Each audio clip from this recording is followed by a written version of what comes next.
नाम से चलाने का फैसला किया था। तब से लेकर आज तक यही मान्यता चली आ रही है। और बड़ी खबर इस बीच आ रही है, बताते हैं आपको। विधायक दल की मीटिंग में पहुंचे पर्यवेक्षक, वसुंधरा के साथ बैठक में पहुंचे राजनाथ सिंह।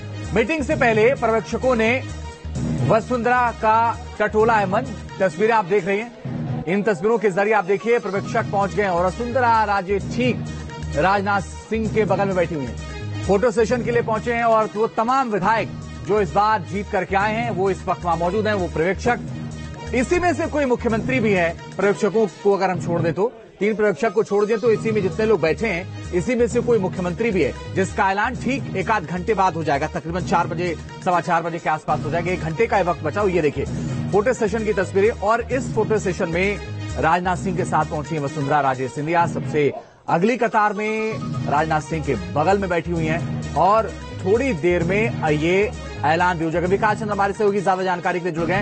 विकास, क्या अपडेट है, कितना और वक्त?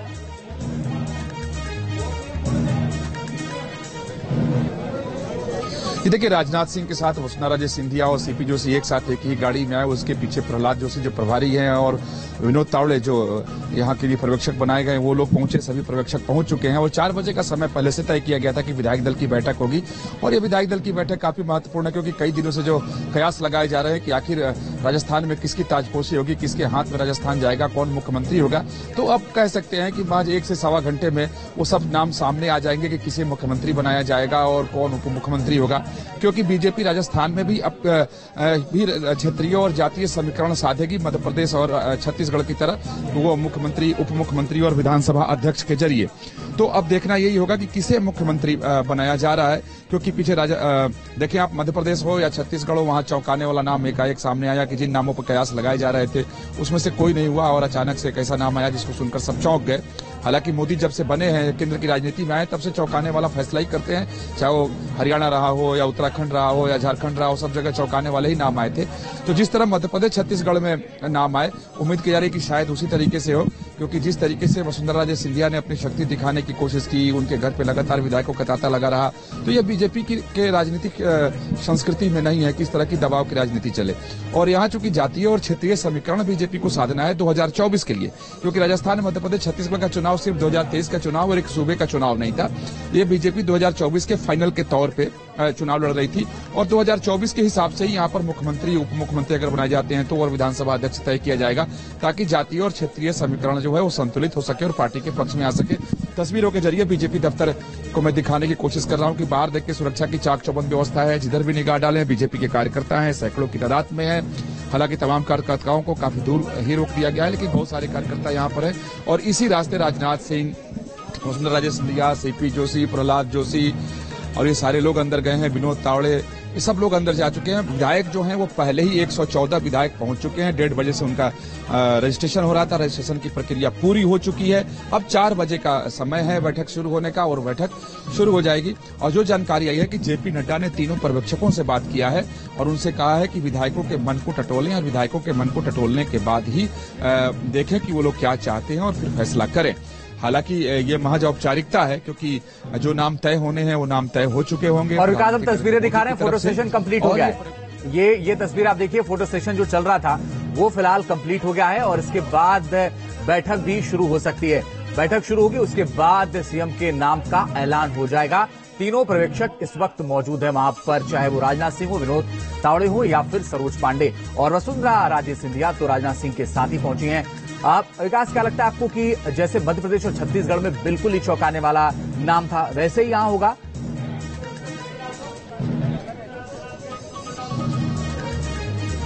जी देखिए, आजकल जब भी देखें कि जब कयास लगाए जाते हैं तो वो बिल्कुल उससे उलट नाम आता है। मध्य प्रदेश में भी तमाम नाम सामने रखे गए, सभी वरिष्ठ नेताओं के रखे गए, उन सांसदों के नाम पर भी कयास लगाए जा रहे थे जिन लोगों को केंद्र से उठा करके वहां टिकट दिए गए थे। उसमें केंद्रीय मंत्री थे, सांसद थे। छत्तीसगढ़ में भी यही हुआ, यहाँ भी सांसदों को भी टिकट दिए गए, तमाम लोगों पर, नए चेहरे पर भी पार्टी में दाव लगाए, तो यहाँ भी कयास लगाए जा रहे हैं। लेकिन मुझे लगता है कि जो पार्टी की तरफ से पहले संकेत दिए गए थे कि गुजरात मॉडल को अपनाया जाएगा, यानी आपने देखा कि गुजरात में भी मुख्यमंत्री तय करते समय किसी को भी हवा नहीं लगी थी कि आखिर कौन बनेगा। तो उस तरीके से कि गुजरात के मॉडल पर यानी मुख्यमंत्री का चेहरा भी नया और मंत्रिमंडल भी नया, ताकि 2024 के लिए सब कुछ ठीक ठाक रहे, क्योंकि पार्टी की जो रणनीति है वो यही है कि ऐसे व्यक्ति को बागडोर सौंपी जाएगी कि 2024 में जनता की कसौटी पर खरा उतर सके, और जो 2019 का परिणाम था अगर उसको आगे न ले जा सके तो कम से कम उसे पीछे न लाए, यानी उससे कम न हो। तो जो भी मुख्यमंत्री बनेगा उसके ऊपर सबसे बड़ी चुनौती यही होगी कि 2019 के परिणाम को वो कम से कम दोहराए, अगर आगे नहीं बढ़ाता है तो इसी लिहाज से यहाँ पर चेहरे को तय किया जाएगा। और इसके लिए जरूरी क्या है कि जातीय और क्षेत्रीय समीकरण संतुलित हो, यानी राजस्थान के सभी संभागों में संतुलन हो और राजस्थान की जितनी बड़ी जातियां हैं जिनकी संख्या ज्यादा है वो सभी संतुष्ट हों। तो इस बार जो बीजेपी का फॉर्मूला दिख रहा है वो 4 पदों का फॉर्मूला दिख रहा है। पहला विधानसभा अध्यक्ष, दूसरा मुख्यमंत्री, तीसरा उप मुख्यमंत्री। देखिए छत्तीसगढ़ जैसा जो छोटा राज्य है उस राज्य में भी उप मुख्यमंत्री बनाए गए हैं, तो इससे उम्मीद की जा रही है कि राजस्थान में भी उप मुख्यमंत्री बनाए जाएंगे, जिससे जातीय और क्षेत्रीय समीकरण जो है वो संतुलित हो सके। तो अब बहुत वक्त नहीं बचा है, कह सकते हैं कि 1 घंटे का वक्त है, स्थिति साफ हो जाएगी कि किसे मुख्यमंत्री बनाया जा रहा है और उप मुख्यमंत्री कौन बनेगा। जी विकास, लेकिन बड़ी बात आप कह रहे हैं कि भाई छत्तीसगढ़ जैसे छोटे राज्य में भी 2 उप मुख्यमंत्री दिए बीजेपी ने, और राजस्थान तो उससे बड़ा ही है और ये माना जा रहा है कि यहाँ भी 2 उप मुख्यमंत्री होंगे। लेकिन एक बात जो कही जा रही थी कि हो सकता है कि वसुंधरा राजे इसके पहले कई बार मुख्यमंत्री रही, इस बार वसुंधरा राजे अगर ना भी बने तो कोई महिला चेहरा हो सकती है, इस पे कितनी सच्चाई है?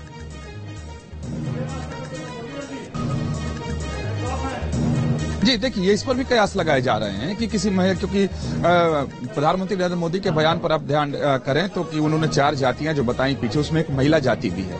2 राज्यों में आपने देख लिया कि किस तरीके से मुख्यमंत्री जातीय समीकरण को साधते हुए हुआ है। तो इस बात के कयास लगाए जा रहे हैं कि हो सकता है कि राजस्थान में किसी महिला को बागडोर सौंप दी जाए और बाकी जो पद हैं उसके हिसाब से दूसरी जातियों को संतुष्ट किया जाए और संतुलित किया जाए। तो इसको नकारा भी नहीं जा सकता है तब तक जब तक कि नामों की घोषणा नहीं हो जाती है, क्योंकि किसी की भी नाम पर मोहर लगाई जा सकती है इस विधायक दल की बैठक में। हालांकि जो पर्यवेक्षक आए हैं उनको नाम मालूम होगा, उन्हीं नामों पर वो सहमति बनाने की कोशिश करेंगे और सहमति बनेगी भी, क्योंकि बीजेपी में बगावत की राजनीति चल नहीं पाती है, क्योंकि इसके बहुत इतिहास आप देखें, चाहे वो कल्याण सिंह जैसा बड़ा नाम हो, उमा भारती हो, बाबूलाल मरांडी हो, वो उन्होंने बगावत की और फिर उनकी राजनीति नहीं चली और फिर घूम करके वो बीजेपी में ही आए, यानी पुनर्मूसी को भवा हो गए। ये बात वसुंधरा राजे सिंधिया भी जानती हैं। हालांकि उन्होंने अपने तेवर दिखाए थे और उनके तेवर अभी भी शांत पड़े नहीं है। हालांकि राजनाथ सिंह के साथ जब उनकी बैठक होटल ललित में हुई और बाहर निकली तो मुस्कुराती हुई एक संदेश देने की कोशिश की कि सब कुछ ठीक है, सब कुछ बेहतर है। लेकिन उस विधायक दल की बैठक के बाद किसके नाम पर मुहर लगती है, ये देखने वाली बात है। लेकिन विकास, आप ये कह रहे हैं कि होटल में मीटिंग हुई और राजनीतिक चर्चा के बाद वो मुस्कुराती हुई नजर आई, शायद एक मैसेज है। जब वो दिल्ली आई थी और जेपी नड्डा से मुलाकात करके निकली थी तब भी वो मुस्कुरा रही थी, तो इस मुस्कुराहट के मायने क्या हो सकते हैं? जी बिल्कुल,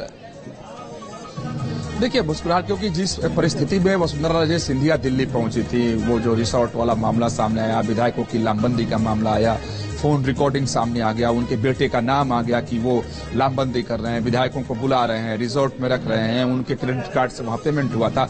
तमाम सारी ऐसी स्थिति थी जो बीजेपी सीधे तौर पर उसको बगावत मान रही थी। तो उस बगावत की जैसी बात खबर आई तो पहले उन्होंने वसुंधरा ने बात किया और बिल्कुल ठीक कह रहे हैं, क्योंकि उनके बेटे को भी मिलने के लिए बुलाया गया था और